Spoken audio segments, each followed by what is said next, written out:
Olá, pessoal do oitavo ano, estamos aqui para dar continuidade aos nossos estudos sobre o capítulo 10, as economias latino-americanas baseadas de base mineral, na mineração, né? Então a gente vai ver hoje, como eu expliquei na aula passada, fiquei terminando na aula passada o Equador, o segundo país que não faz fronteira com o Brasil. Hoje a gente vai ver os dois países, por coincidência, da América do Sul, que não fazem fronteira com o Brasil. Quais são? O Equador, esse que a gente vai explicar agora, e o Chile. São os dois países que não fazem fronteira com o nosso país, tá? Mas vamos primeiro falar do Equador, o país, né, americano, ou da América Andina, de menor extensão territorial. Professor, o menor país não é o Uruguai? Pessoal, a gente está falando que os países que recebem influência lá da Cordilheira dos Andes, tá? Não é da América não é da América do Sul toda, é dos países da América Andina, tá? Então, o Equador, ele tem 56.370 quilômetros quadrados. Ele é banhado pelo Oceano Pacífico, não pelo Atlântico, tá? E seus espaços naturais estão divididos, como a gente pode dizer, essa palavra Lacoste a gente viu em outros países também, mas também é deles, tá? Vamos ver aqui, ó. Tá dividido em Lacoste. Primeira parte é Lacoste, trata-se da região localizada. A garganta tava querendo falhar hoje. Trata-se da região localizada sotavento da Cordilheira dos Andes. Ó, sempre eles vão falar da Cordilheira dos Andes, tá? Então essa primeira parte recebe a influência de toda a Cordilheira dos Andes, que tem planícies de cerca de 30 a 200 quilômetros de largura, tá? Outra parte natural do Equador, a Sierra ou a Cordilheira, é constituída por uma sucessão de planaltos e vales encaixados entre duas cadeias paralelas, a Cordilheira Oriental e a Cordilheira Ocidental, criadas pela divisão da Cordilheira dos Andes. Então, outra região, Sierra ou Cordilheira, tá? E temos a região oriental, localizada sotavento ou a leste da cordilheira. Região oriental formada por baixos planaltos e planícies cobertas pela floresta amazônica, onde domina o clima equatorial superúmido. Professor, você disse que não fazia com o Brasil e apareceu a floresta amazônica. Lembrem-se que a floresta amazônica não pertence só ao Brasil, ela pega os outros países da América do Sul também, tá? Outra parte do espaço natural do Equador, os Galápagos, que eu não sei se eu passei esse documentáriozinho para vocês, que eu tenho aqui do Fantástico. É a região localizada no meio do Oceano Pacífico, a 1.000 quilômetros de distância do Equador. É o arquipélago de Galápagos, onde é composto por várias ilhas de origem vulcânica. Pessoal, esse Galápagos, tanto a gente já viu aqui no Fantástico, como já vimos também no Esporte Espetacular, onde o pessoal pega onda. Eu vou deixar anotado aqui, para a próxima aula a gente ver um documentário sobre Galápagos, que é um local bem bacana, pertencente ao Equador. Aí o assunto principal, que é o espaço econômico, principais atividades produzidas. Pessoal, caso tenha na prova, todos esses países, a principal economia é os recursos naturais, tá? Seja o petróleo, seja minério, tudo é recurso natural, tá? Que vem da natureza, de base mineral. A economia do Equador não é diferente. A economia do Equador é tipicamente primária, quer dizer, o petróleo seu maior produto. Professor, mas o petróleo é um produto primário? O petróleo é. Agora, o que ele se transforma, gasolina, diesel, entre outras coisas, aí já não é mais primário. Mas se um país ele extrai só petróleo e não beneficia transformar, ele é um país de atividade primária. Tá? Então, caso tenha na prova, como eu acabei de falar agora há pouco, todos esses países, a economia é de base mineral, né? Natural, vem de algum minério, tá? E o Equador é o petróleo, tá? Tem outros, professor, por exemplo, tem a piscicosidade, que são extraídos grandes volumes de atum, camarão, destinados a tanto a exportação quanto ao consumo próprio, por exemplo, a pesca. O Equador também tem industrialização, muito pouca, mas tem industrialização pouco desenvolvida, tá?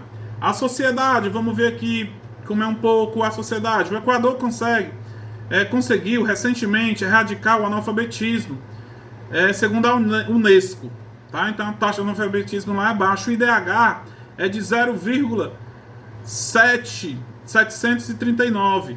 A expectativa de vida, 75 anos. A mortalidade infantil de 21 a cada 1.000 nascidos. Tá? Esses padrões são elevados. Esses dados do Equador são elevados para a América Latina. Por quê? Depois da dominação dos mestiços, que são denominados crioulos, que eram os crioulos espanhóis nascidos na América, conseguiram fazer com que o Equador se desenvolvesse. Tá? E agora vamos falar aqui um pouco do Chile, né? Que é o país da América mais atingido por terremoto. Professor, por que ele é atingido por tantos terremotos? Por causa de ele, se vocês olharem, é totalmente uma grande extensão, faixa de terra banhada pelo Oceano Atlântico, ou o Oceano Pacífico. E a gente sabe que o Pacífico ele é dividido por várias placas tectônicas e a incidência de vários terremotos por causa disso. Tá? Olhem no mapazinho aí, ó. Vamos ver o Chile, o território chileno. País com maior extensão de norte a sul do planeta, com cerca de 4.300 quilômetros. Dessa fronteira com o Peru ao norte da Terra do Fogo, no extremo sul da América. O Chile abrange 756.096 quilômetros de área territorial, com uma largura de apenas 170 quilômetros, tá? Do oceano até a sua fronteira com a Argentina e a Bolívia, tá? Como eu já tinha dito, o Chile é outro país que não faz fronteira com o Brasil, tá? Vamos ver aqui as características da espacialidade social dos chilenos. Como é que eles vivem, ó? A população é de 18 milhões de habitantes, tá?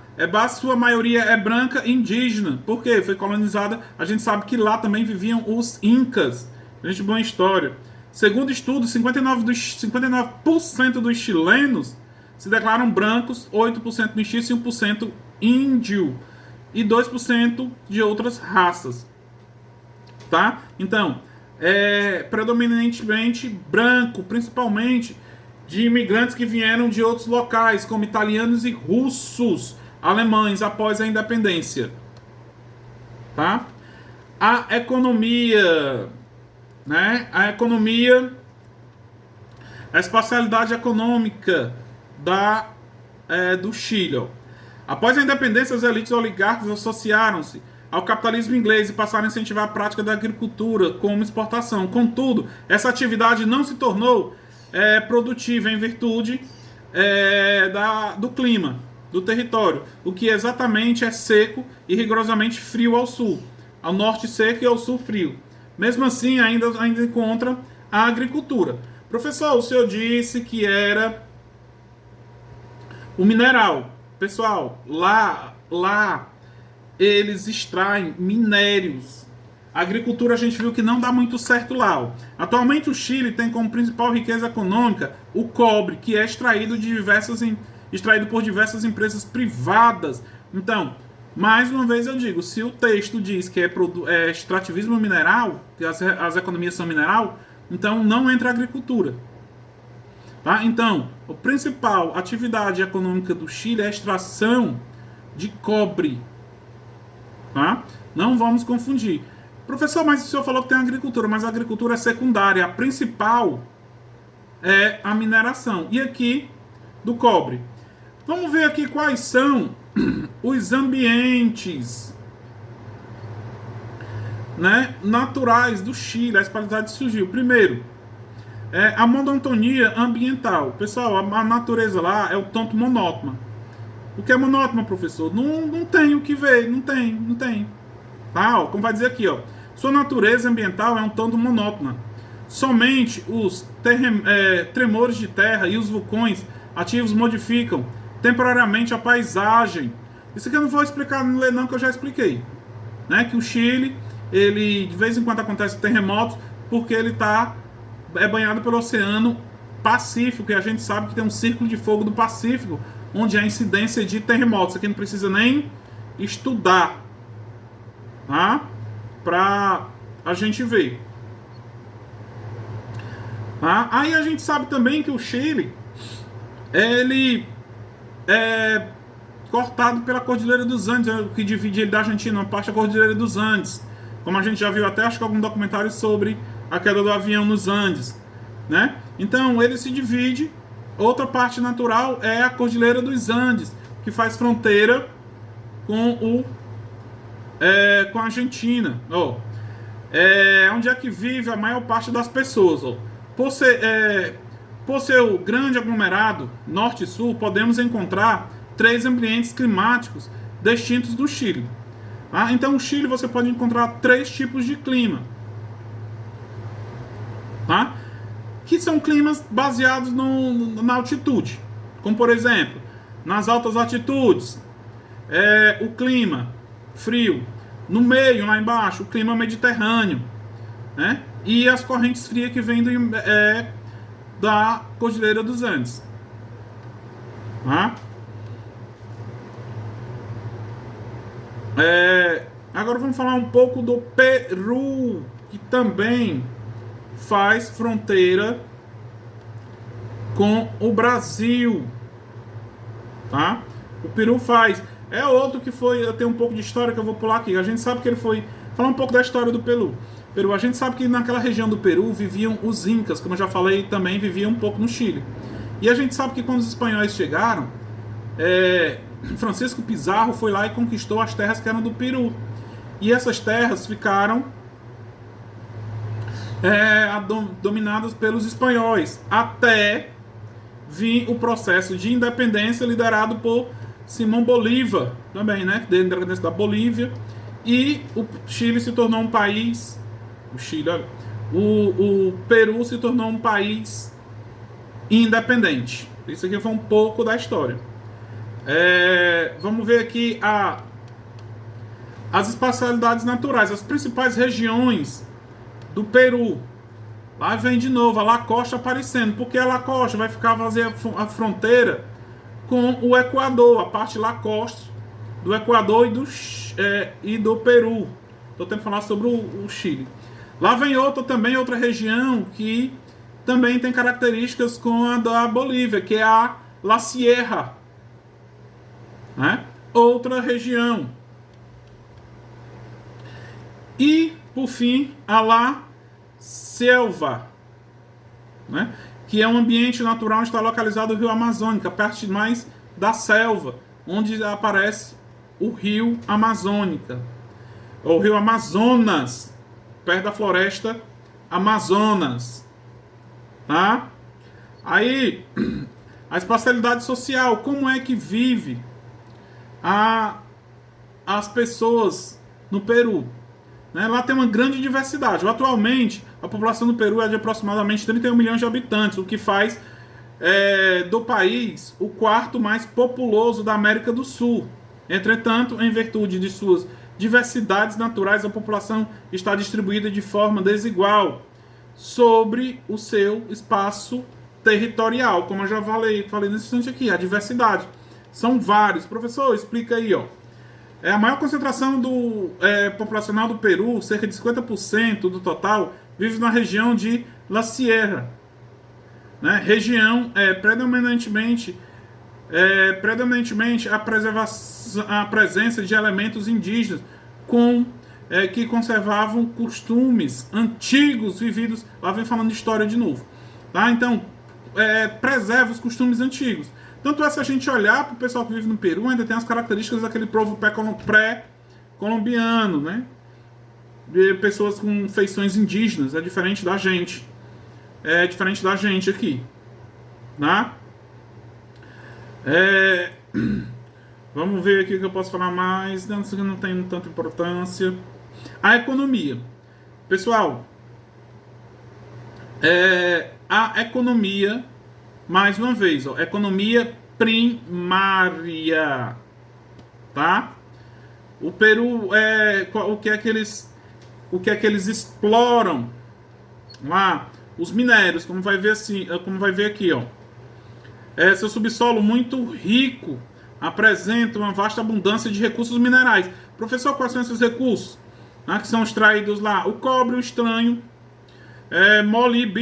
molibdênio, o ouro, o chumbo e o zinco. Nas áreas do seu território, a região amazônica, são encontradas jazivas de petróleo.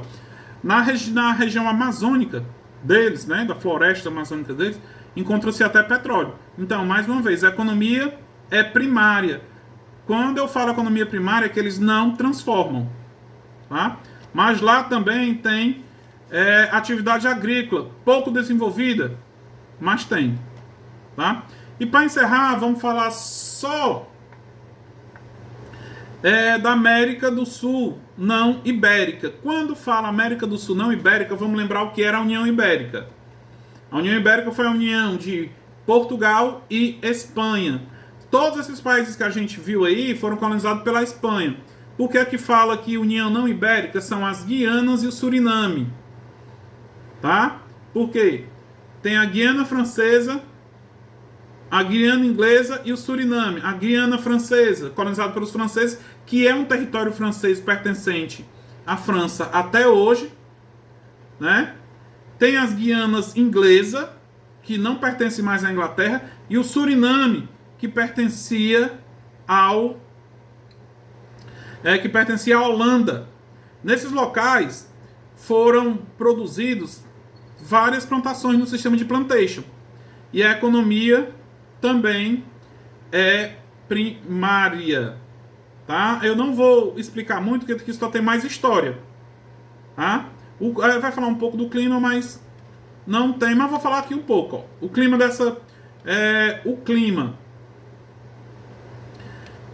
o clima, como a gente está vendo para a próxima linha do Equador, é o clima equatorial. A vegetação predomina a floresta amazônica, porém, nas regiões mais elevadas, a mancha de savanas e campos.